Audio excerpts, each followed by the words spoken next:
வணக்கம். உங்கள் அன்பன் தேனி பாலா செல்வியுடன் கூடி பாலா சான்மீகத்திற்காக தேனியிலிருந்து இன்னைக்கு ஒரு நல்ல வீடியோ, அற்புதமான ஒரு வீடியோ, அருமையான ஒரு பதிவு உங்களுக்கெல்லாம். இதனுடைய அதாவது சர்க்குரு சொன்ன விஷயங்கள் எல்லாம் எப்படி போய் சேர்ந்து இருக்கின்றன. ஐயன் பசிச்சவனுக்கு சோறு போடணும்னு சாமி சொன்னாரு. அது எந்தெந்த வழிகளெல்லாம் போய் சேர்ந்து இருக்கு அப்படிங்கிறது தான் இந்த வீடியோவுக்கான ஒரு ஒரு நாதமாக அமைந்தது. ஏன்னா எல்லாருமே சொல்றோம், போறோம், வாரோம், பேசுறோம், செயல் பண்றோம், எத்தனையோ காசுகளை செலவழிக்கிறோம். நான் அதை செஞ்சிருவேன், இதை செஞ்சிருவேன்னு சொல்றோம், என்னென்னமோ பண்றோம். தன்னுடைய பிறந்த நாளுக்காக அதை பண்ணணும், இதை பண்ணணும், தன்னுடைய திருமண நாளுக்காக அதை பண்ணணும், பிள்ளைகளுக்காக பிறந்த நாள் இதெல்லாம் பண்ணணும்னு நினைக்கிறோம். ஆனால் ஒரு மனிதன் அதை நிறைவேற்றி காட்டியிருக்காரு. வாங்க பதிவுக்குள்ள போயிட்டான்.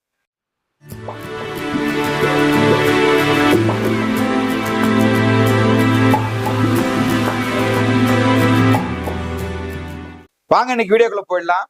நல்ல வீடியோ சாமி. திருவாளர் வீரமணி, ராதாமணி 2 பேரும் சார் வெளிநாட்டில் ஒர்க் பண்ணிட்டு இருக்காங்க. ஒரு வாரத்துக்கு முன்னாடி அவர் ஃபோன் பண்ணாரு எனக்கு. சார் இந்த மாதிரி என்னுடைய திருமண நாள் வருது 31/3/2026. இந்த இதுல என்னங்க நம்ம அன்னதானம் கொடுக்கணும் சார் அப்படின்னாரு. எனக்கு ரொம்ப சந்தோஷம். அன்னதானம் கொடுக்கலாம் சார் அப்படின்னு. அல்ல சார் கொஞ்சம் டிஃப்ரெண்டா பண்ணணும் அப்படின்னாரு. டிஃப்ரெண்டான எப்படி சார் அப்படின்னு சொல்லி சொன்னேன். இல்ல சார், ஐயனுக்கு சிக்கன் பிரியாணி பிடிக்கும்னு கேள்விப்பட்டேன். சார் குருவே சரணம். அவர் சொல்றாரு, ஐயனுக்கு சிக்கன் பிரியாணி பிடிக்கும்னு கேள்விப்பட்டேன். என்னுடைய திருமண நாளுக்கு நான் கண்டிப்பா சிக்கன் பிரியாணி கொடுக்கணும் அப்படின்னாரு. நான் என்னடா பண்றது, எப்படி உத்தரவுல என்னன்னு ஒரு மனசுக்குள்ள ஒரு குழப்பமான ஒரு சூழ்நிலை ஏற்பட்டது. ஆனா தெளிவு கொடுத்துட்டார் ஐயன். ஐயனுக்கு பிடிச்ச உணவு சிக்கன் பிரியாணி. சோ சரிங்க சார் கொடுத்துடலாம் அப்படின்னு அவர் என்ன பண்ணாருன்னா அதுக்குரிய அமௌண்ட்டா கொடுத்துட்டாங்க. நாம இங்க சிக்கன் பிரியாணி ரெடி பண்ணி ஒவ்வொரு மனுஷருக்கும் அந்த சிக்கன் பிரியாணி பிளஸ் அதனுடைய எல்லா கூட்டெல்லாம் வச்சு தண்ணி பாட்டிலோட கொண்டு போய் கொடுக்கலான்னு சொல்லி கொண்டு போய் நம்ம எங்க அதே இடத்துல நம்ம எங்க சொல்லிட்டு வந்தோமோ அதே இடத்துல நேரம் நம்மளுடைய பளியங்குடி, தேனி மாவட்டம் கூடலூர் வட்டத்துல இருக்கிற பளியன்குடிங்கிற இடத்துல நம்மளுடைய முன்னோர்கள் அவங்களுடைய இதுக்காக கொண்டு போய் கொடுக்கணும், அந்த பிள்ளைகளுக்கெல்லாம் கொடுக்கணும் அப்படின்னு நினைச்சுதான் இந்த இதை ஏற்பாடு பண்ணி கொண்டு போனோம். அங்க அற்புதமாக கொண்டு போய் கொடுக்க போறோம். வாங்க நீங்களும் பாருங்க. அதுக்கு முன்னாடி நான் சொல்றது, நம்ம வீடியோவை தயவு செஞ்சு பாக்குறவங்க சப்ஸ்கிரைப் பண்ணுங்க. சப்ஸ்கிரைப் பண்ணாம நிறைய பேர் பாக்குறீங்க.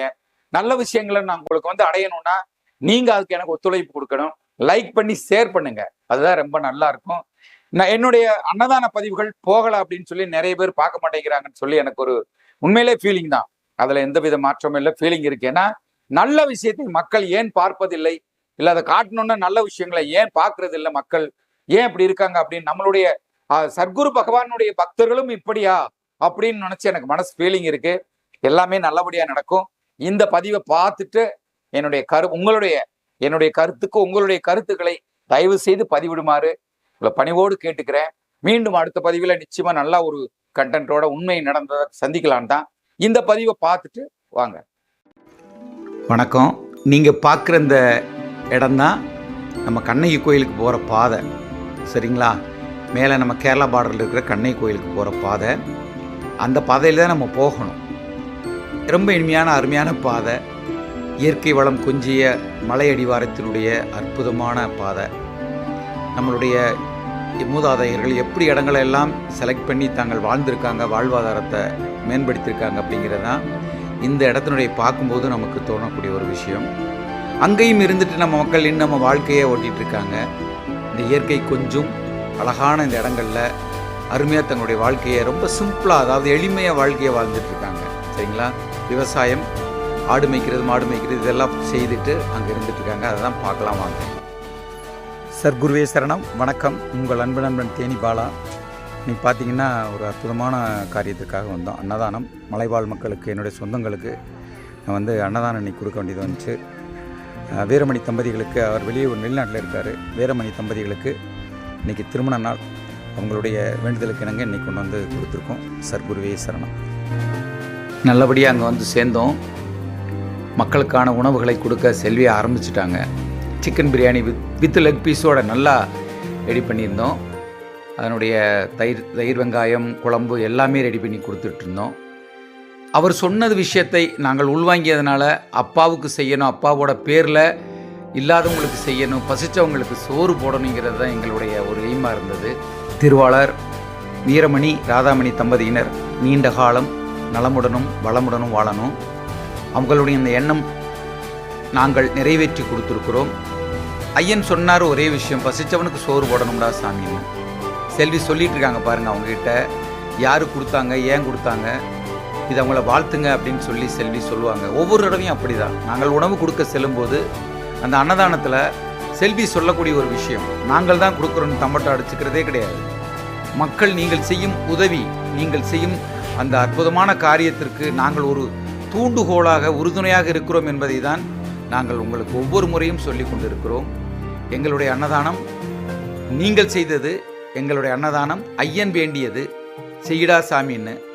ஒரு சாதாரண மக்களுக்கு தேடி போய் அங்கேருந்து நாங்கள் இருக்கிற இடத்துல இருந்து இப்போ போகிற இடம் 50 கிலோமீட்டர், அதை தேடி போய் நம்ம கொடுக்கணும் அப்படின்னா மனசில் அந்த எண்ணம் வர்றதுக்கு சர்க்குருவும் மக்களாகிய நீங்களும் தான் காரணம். இல்லைன்னா இந்த சாத்தியமே இல்லை. எங்களால் தான் முடிஞ்சது அப்படிங்கிறதே இல்லை. முதியோர்களை நினச்சி பாருங்கள். அந்த முதியோர்களுக்கு அந்த அற்புதமான ஒரு உணவு, அருமையான சுவையான ஒரு உணவு ஒரு வேளை கிடைக்கும் போது எப்படி இருக்கும்? மற்ற வேலையெல்லாம் நம்ம தர முடியாட்டி கூட ஏதாவது ஒரு நல்ல நாட்களில் ஒரு நல்ல உணவாக அவர்களை தேடி போய் அந்த உணவை கொடுக்கும்போது ஒரு மிக்க மகிழ்ச்சி, மனசுக்கு ரொம்ப சந்தோஷமாக இருக்குது. அங்கிருந்த மக்கள் எல்லாருமே, நம்ம அந்த பழையன்குடியிருந்த எல்லா மக்களும் வர ஆரம்பித்தாங்க. எல்லோரும் நம்ம சொல்லி தான் ஒவ்வொரு தடவையும் பண்ணுறோம். போய் சொல்லும்போது கண்டிப்பாக அதை வாங்குறதுக்கு ஒரு மரியாதையோடு வந்து அதை அன்போட பாசத்தோடு அதை வாங்கிட்டு போகிறாங்க. அவங்களும் சாப்பிடும்போது இப்படி உதவி செய்யும் மக்கள் அனைவருக்குமே வாழ்த்துக்கள் கிடைக்கும். ஒரு வாழ்வினுடைய கர்மா நிச்சயமாக போயிடும். கெட்ட விஷயங்கள் நீங்கி நல்ல விஷயங்கள் வந்து சேருமிங்கிறது தான் என்னோட ஒரு கருத்தாக இருக்குது. ஐயன் பசிச்சவனுக்கு சோறு போட வைக்கணும்டா சாமி அப்படின்னு சொல்லுவார். சரிங்களா? எல்லோரும் அப்படி அந்த கர்ப்பிணி பெண்ணுக்கெல்லாம் கொடுக்கும்போது அவ்வளோ ஒரு மன மகிழ்ச்சி. என்னுடைய சகோதரி, என்னுடைய மகளாக இருக்கலாம். நிச்சயமாக இறைவன் அவர்கள் எல்லோரையும் நல்லா வச்சுக்கணும். இதற்கு உதவிய வீரமணி தம்பதிகளும் நன்றாக இருக்கணும். தன்னுடைய அந்த திருமண வைபவத்தில் அவங்க எவ்வளோ சந்தோஷப்பட்டாங்களோ அதே மாதிரி இந்த திருமண நாள் வைபவத்திலையும் அவங்க ரொம்ப சந்தோஷப்படணும். இந்த பதிவை பார்க்கும்போது, ஏன்னா நீங்கள்லாம் வாழ்த்தும் போது அவங்க நீண்ட நெடிய நாள் வாழ்வாங்க. அதில் எந்தவித சந்தேகமும் இல்லை. இதை நான் நிச்சயமாக கூற கடமைப்பட்டிருக்கிறேன். ஏன்னா பசித்தவர்கள் நல்லா அதை பசியாறி விட்டு அவங்க வாழ்த்துறாங்க பார்த்தீங்களா, அது ஒரு மிகப்பெரிய பாக்கியம் எல்லாருக்குமே. சரிங்களா?